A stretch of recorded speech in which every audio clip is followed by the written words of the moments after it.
Hey friend, it's Cristin Candace. Welcome back to Shut Down Not Shaken. Today, I'm talking about reimagining work and leadership through intuition, flow, and feminine energy. Because I am a furloughed Fed, I have had a lot of time to think about how the workplace, or at least my workplace, has shifted significantly in 2025. I have had an opportunity to think about things that I've liked about work over the years, things about the culture that I've worked to create on teams that I've led, and what I want the future of work to look like. In a world that has long valued the grind, output, and structure, all things that we typically associate with masculine energy, what would it look like, especially for women, for leaders, and for those of us who want to redefine success? What if it was softer? What if it's collaborative? What if it's rhythmic, if it's intuitive, if it's feminine? I think for decades we've been told, and I'm saying decades because I've now been in the workforce for decades,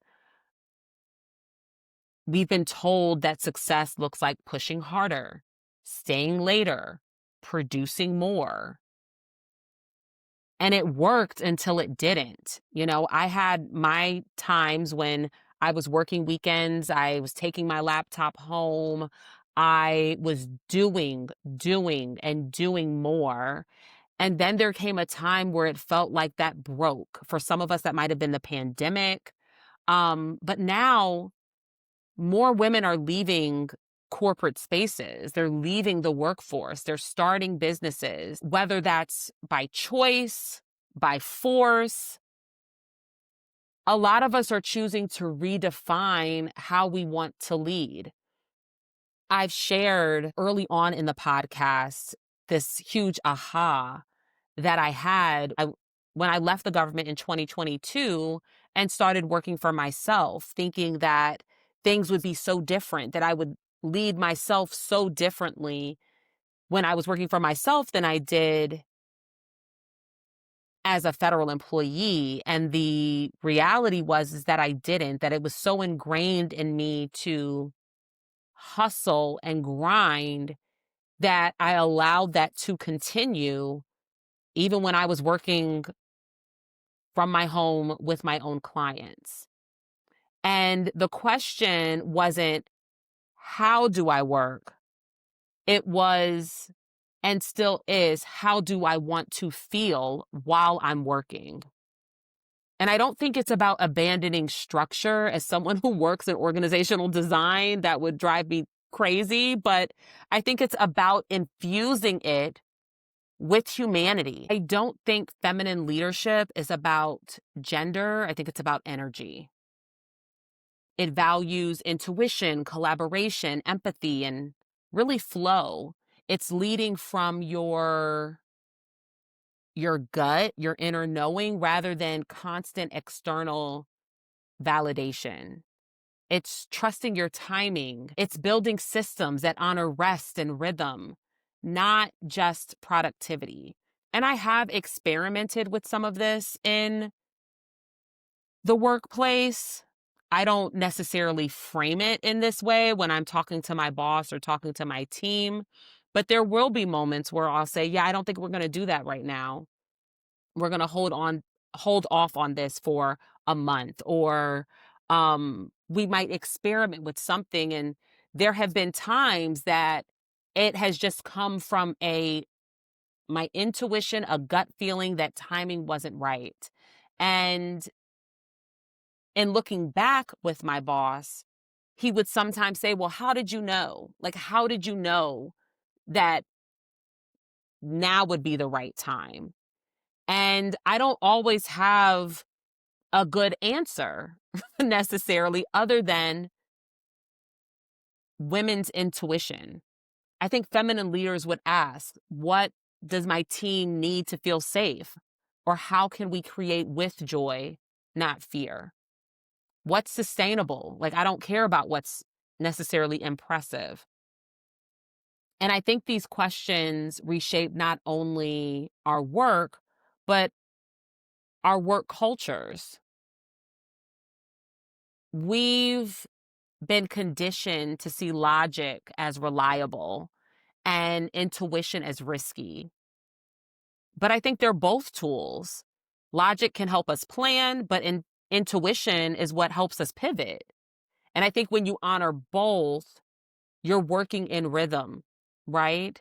For example, I used to teach group fitness classes since we're talking about rhythm.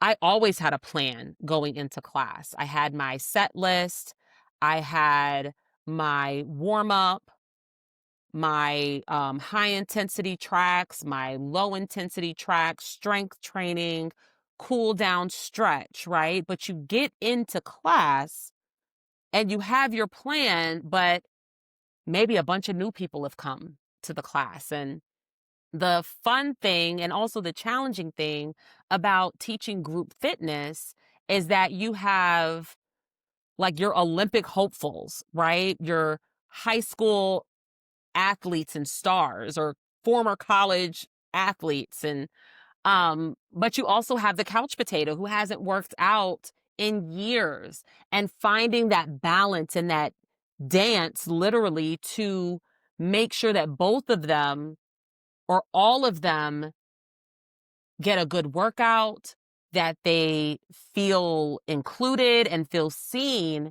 that is intuition. And so sometimes you have to abandon a plan. Sometimes someone would come in and make a request for a specific song, whether it's a song that you've done or a song that they've seen in another class. Um, or you see somebody's really struggling, right? You might modify a move to support them. And that's the intuition that helps us pivot while also still honoring the plan and the ultimate goal of giving giving the class an exercise that's effective but also joyful. So yeah, you're honoring both when you work and when you have. So you're honoring both logic and intuition and allowing them to work together and in rhythm. And flow is not necessarily about ease all the time. It's just about alignment. When you're in flow, your energy and your work are in sync.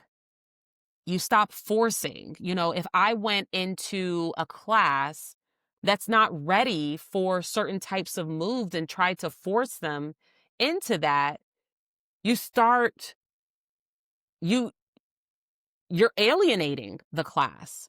So you stop forcing and you start allowing, right? You're allowing them to see some success. You're allowing them to feel good. You're allowing them to be willing to explore whether it's a move, a new rhythm, your class as a whole. And this doesn't mean doing less, even in the workplace. It just means doing what's right for you, doing what's right for your team, doing what's right for the organization in that moment, doing what's right for your class in that moment. So, what would it look like if the future of work actually embraced what I'm calling feminine principles? I think it would look like meetings that prioritize purpose, not just checking boxes and updates. Leaders who actually check in with people, not just performance. I think it looks like workspaces that honor rest and creativity and emotional intelligence. I think it looks like cultures that celebrate collaboration over competition. And just imagine a world where being intuitive wasn't dismissive or too emotional, but actually recognized the strategy. And I think that's the world, at least that I am working to build. So I think the future is feminine. And I don't think it's because women are taking over, if you will, but I think it's because we're balancing what's been missing. We're bringing empathy into strategy, intuition into leadership, rhythm into productivity. And if you've been leading from exhaustion, this is your invitation to lead from alignment. You don't have to grind. to prove your value. You can flow and still be powerful. I don't think the future of work is about control. I think it's about connection, especially in this time of like AI, I think it's about connection. We have more ways to connect now than ever, and yet people still feel so incredibly lonely. And I think as technology changes faster than ever, more people are using AI, more people are feeling more disconnected. I think people are going to yearn for that even more. I think people are going to yearn for that now more than ever. So what do you think? Is the future of work feminine? Do you have another option, another possibility? And the thing that I love about exploration is that nothing is finite. It can be a hat, we can try it on. And if it doesn't fit, if it doesn't work, we can take it off and try on a new one tomorrow. So let me know. What do you think? Would you like to lead with more intuition? Do you prefer to lead with logic? Are you willing to try it on? Send me a message, leave a comment, and if the government is still shut down, I will see you tomorrow.